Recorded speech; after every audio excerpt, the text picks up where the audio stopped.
¿Listo? Buenos días a todos los presentes. En esta oportunidad, nuestro grupo número 3 conformado por Zaida Ferrer y Sebastián Solano, venimos a proyectarle el balance del análisis del contenido perteneciente a la actividad 2.4.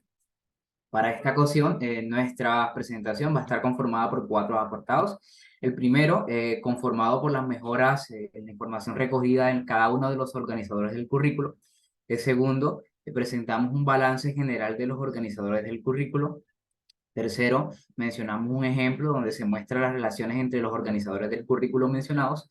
Y cuarto, mencionamos los aportes de la historia a nuestro tema en cuestión. Para iniciar, antes de iniciar, vamos a aclarar esta parte que hemos decidido pues en nuestro trabajo enfocarnos en la tasa de variación instantánea porque nos permite realizar un análisis y un acercamiento más profundo con el tema en cuestión de nociones derivadas en funciones polinómicas. Mencionamos entonces el primer apartado, la primera mejora en el organizador del currículo de la estructura conceptual, básicamente en la estructura matemática del tema. Las mejoras realizadas en este organizador básicamente se resumen en esta. La primera, en este apartado, hemos suprimido un apartado que hayamos denominado representación de funciones. ¿Por qué por qué eliminamos este apartado? Pues básicamente porque en la actividad 2.2 de las representaciones, las demás actividades, vimos no conveniente hablar y profundizar de este tema. Segundo, incluimos un nuevo proceso, un proceso que denominamos proceso de diferenciabilidad.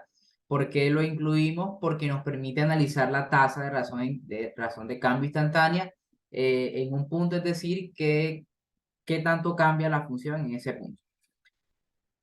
Segundo, mejoras, en este caso en el tema en cuestión de la razón de derivada. En este caso, las mejoras realizadas fueron en los conceptos principales. Si bien antes mencionábamos cuatro conceptos principales en cuestión de, digamos, de las recomendaciones realizadas por nuestros tutores y compañeros, decidimos solamente enfocarnos en dos conceptos principales, que serán la recta tangente y la razón de cambio. Otra mejora realizada en este mapa es que anteriormente mencionábamos el tema con siglas, ya en esta ocasión mencionamos el nombre totalmente de esta forma como proyectamos aquí en el cilindro. Continuando ahora con las mejoras del organizador curricular denominado fenomenología. Para este caso, pues bueno, los cambios básicamente se resumen en tres apartados. El primero en las subestructuras. Si bien mencionamos que nuestro tema va a tomar, digamos, como eje central la tasa de cambio instantánea, en este caso es necesario cambiar las subestructuras. Por ende, las subestructuras van a ser la definición del límite cuando f de x más h menos la función sobre h, pero en dos casos particulares, cuando es mayor que cero y cuando es menor que cero, lo cual está relacionado básicamente es con la relación de las pendientes, es decir, cuando una es negativa y cuando otra puede ser positiva. Asimismo, como se incluyeron estas dos subestructuras, es necesario incluir unos nuevos contextos fenomenológicos. Estos contextos fenomenológicos serán la función creciente y decreciente. Obviamente, el creciente cuando la pendiente obviamente va a ser positiva y decreciente cuando será negativa. Asimismo, hicimos una mejora que son las relaciones entre los contextos fenomenológicos y los contextos PISA.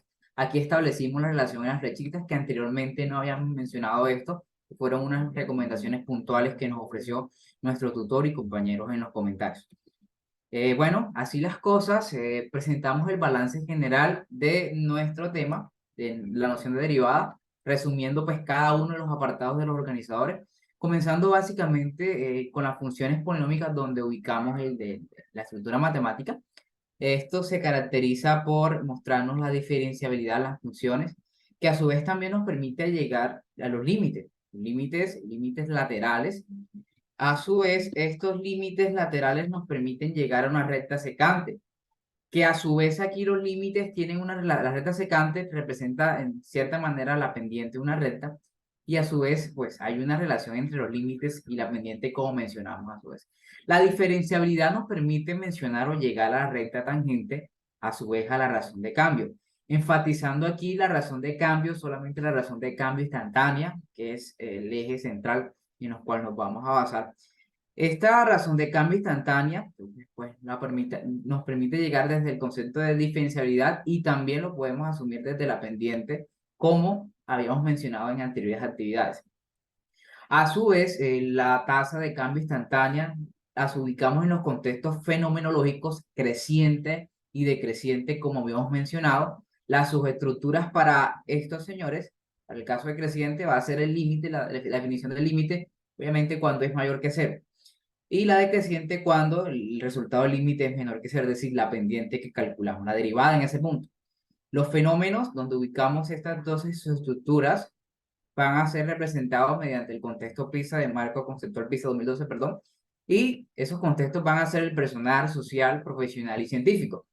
Por último, los sistemas de representación que hemos mencionado, pues básicamente no modificamos nada sobre ellos, pero los seguimos ubicando en el simbólico, ejecutable, gráfico, numérico y tabular, mencionando unas relaciones directamente aquí. En el sistema de representación nos relacionamos con los contextos fenomenológicos, con las subestructuras y con los contextos del marco PISA 2012.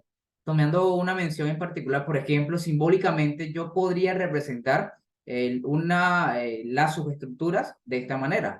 La definición del límite cuando es mayor que cero. Por ejemplo, desde si tomamos otro contexto PISA, por ejemplo, el personal, si mencionamos los ingresos de una empresa, yo eh, si me gráficamente podría representar su gráfica. Ejecutablemente, mediante GeoGebra, podría hacer una interpretación más amplia. Para aquí, pues, hago esta mención para determinar las relaciones que se cumplen en estos sistemas de representación. De esta forma, presentamos el balance general de nuestro trabajo. Ahora, mencionamos un ejemplo en particular, ejemplo que exponemos aquí. Una ciudad azotada por una epidemia de gripa asiática. Las autoridades estiman que 10 días después del inicio de la epidemia, el número de personas enfermas con la gripe está dado por la función que mencionamos en unos intervalos. Nos preguntan a qué tasa se expande la gripa en instantes cuando T es 5 y T es igual a 10. Ahora, para explicar las relaciones que cumplen en este ejemplo, hemos decidido expresarlos en este ejemplo. Básicamente, si observamos el fenómeno a estudiar es una epidemia, simbólicamente esta epidemia yo la puedo representar por esta expresión que me da aquí, que es la definición del límite. Numéricamente la puedo representar aquí cuando evalúo los puntos que me da y me da esa representación. Ahora, esto cae sobre una subestructura creciente. ¿Por qué? Porque me doy cuenta que el resultado es mayor a cero y obviamente cae sobre el creciente, que a su vez hace parte de un contexto fenomenológico. A su vez, esto ejecutablemente lo puedo representar mediante GeoGebra. Aquí analizamos la función y el comportamiento, digamos, de ese crecimiento de la epidemia que se da. A su vez, dentro de los contextos de PISA 2012, caería sobre un contexto científico que hace referencia, digamos, que a ese comportamiento de la epidemia. Así las cosas, pues mencionamos esas relaciones entre los organizadores curriculares del ejemplo. Para finalizar, mencionamos los aportes de la historia de la noción derivadas en nuestro tema. Básicamente puntualizamos aportes realizados por Isaac Newton, René Descartes y Lacey. Por parte de Newton, en sus teorías, nos sirvió el aporte para utilizar la recta tangente para analizar la razón de cambio instantáneo. El término, digamos, los aportes de René Descartes, básicamente sobre la pendiente de una recta tangente en un punto, y obviamente la representación o el aporte de Lacey para analizar la denotación de la noción de derivada o de la derivada como tal. Y bueno, este sería nuestra actividad 2.4. Muchas gracias. Muy bien, Sebastián.